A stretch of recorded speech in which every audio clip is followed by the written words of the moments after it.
Hello दोस्तों, कैसे आप सब। आशा करता हूँ अच्छे होंगे। फिर आ गया एक नई कहानी साथ जिसका शीर्षक है पति के रिश्तेदार। आशा करता हूँ कहानी पसंद आती है। कहानी पसंद आती है चैनल को सब्सक्राइब करना ना भूलें। कमेंट में बताएं कहानी कैसी लगती है। चलिए स्टार्ट करते हैं। शादी के 7 साल बीतने के बाद पति पत्नी में काफ़ी झगड़े होते रहते थे। झगड़ों की वजह तो अलग अलग होती थी, लेकिन उनमें सबसे मुख्य वजह यह थी कि पति और पत्नी के विचार कभी आपस में नहीं मिलते थे। जहाँ पति स्वभाव के नेक स्वभावी और सबसे प्रति स्वभाव रखने वाला था, वही पत्नी का स्वभाव स्वार्थी और भेदभाव करने वाला था। पति पत्नी के स्वभाव और उसके व्यवहार से तंग आ गया था। वह हमेशा कोशिश करता था कि पत्नी की आचरण और स्वभाव के किसी तरह बदलाव आए। अपने ससुराल साइड के रिश्तेदार ये कभी भी सीधे बात नहीं करती। कई लोग उसके खराब व्यवहार के कारण नाराज हो जाते, लेकिन पत्नी उसकी भी परवाह नहीं करती थी। पति को इस बात की काफ़ी दुख होता था कि पत्नी उससे इतनी विपरीत क्यों परेशान हो चुके। पति ने अब खुद ही परिस्थिति को सुधारने का मन बना लिया और एक प्लान बनाया। अगले दिन पति पत्नी से कहा, सुनो कमो, मैं सोच रहा था कि मम्मी पापा, मम्मी भाई बहन और उसके बच्चों को घर पर इनवाइट कर लेता हूँ। काफ़ी समय हो गया है उनसे मिले हुए, इसी बहाने उनसे मिल भी लेंगे और उनके साथ थोड़ा समय बिताने के लिए मिल जाएगा। तुम क्या कहती हो? पत्नी के चेहरे पे साफ दिख रहा था कि उसे यह आइडिया पसंद नहीं आया, लेकिन उसने पति का मन रखने के लिए बेगम से कहा, हाँ कर दिया। पति खुश हो गया और पत्नी को अगले दिन अच्छा खाना बनाने के लिए बोलकर सभी को फ़ोन करके बड़े प्यार से अपने घर आने के लिए न्योता देने लगा। जब पति फ़ोन पर बिजी था तो पत्नी सोच रही थी, ये आदमी भी अपने फालतू के कामों से बाज नहीं आएगा। क्या ज़रूरत थी सबको घर पे बुलाने की? सब मेरे घर आएंगे और राजाओं की तरह आर्डर करेंगे और दासी की तरह मैं उनकी सेवा करूंगी। नहीं, मैं ऐसा नहीं होने दूंगी। अच्छा खाना तो क्या, मैं इन्हें सादा खाना भी नसीब नहीं होने दूंगी। देखती हूँ कितनी देर टिकते हैं ये लोग मेरे घर। अगले दिन सुबह पति काफ़ी खुश था जब सिर्फ 2 ही घंटे बचे थे।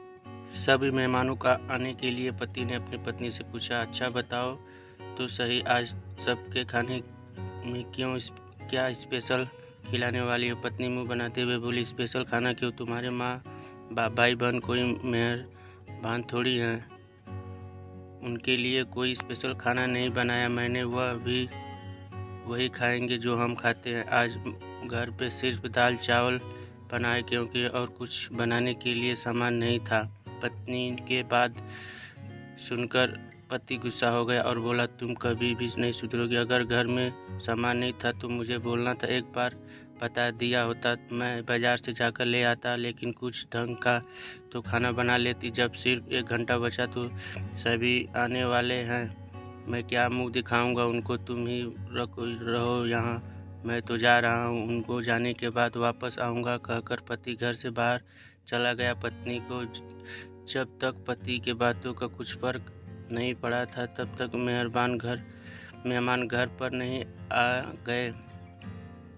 गए और जैसे ही सब मेहमान घर पर आए तो पत्नी के होश उड़ गए, क्योंकि भाई बहन, माँ बाप और बच्चे वह उनके पति के शायद वाले नहीं बल्कि खुद उसी के घर के थे। यानी पति के अपने माँ बाप को नहीं, अपने ससुराल वालों को खाने पर इनवाइट किया था। पत्नी अब काफ़ी परेशान हो गई, क्योंकि अपने ससुराल वालों को परेशान करने के लिए ये सिर्फ सादा खाना बनाया था, बल्कि खाने में ज़्यादा नमक और मिर्च डालकर रखा था। अपने मायकों वालों को सामने देखकर पत्नी हाथ मलने लगी। थोड़ा सोचने के बाद पत्नी ने अपने पति को फ़ोन लगाया और कहा, तुमने मुझे पहले क्यों नहीं बताया कि मेरे मम्मी पापा भाई बहन आने वाले हैं? तुम पहले बता देते तो अच्छा खाना उनके लिए बनाती। पति ने कहा, मैंने वही बताया जो मैं मानता हूँ। मैंने कभी भी तुम्हारे परिवार वालों को पराया नहीं समझा और तुमने कभी मेरे परिवार वालों को अपना नहीं माना। और मैं जानता हूँ कि तुमने यह सोचकर ही मम्मी पापा को, भाई बहन आने वाले को जानबूझकर घटिया खाना बनाया है। जब तुमने जो किया उसे खुद ही भुगतो। मुझे पता नहीं, तुमने मुझे इसलिए फ़ोन किया होगा ताकि बाहर से खाना मंगवा सको, लेकिन मैं ऐसा नहीं करूँगा ताकि तुम्हारे किए के सज़ा मिल सके। इतना कहकर पति ने फ़ोन कट कर दिया। चाहते हुए भी पति ने अपने मायके वालों को वही खाना खिलाना पड़ा। उसके रिश्तेदार ज़्यादा मिर्च और नमक खाना ज़्यादा नमक वाला खाना भी ऐसा सोचकर खा गए कि बेटी से गलती हो गई होगी।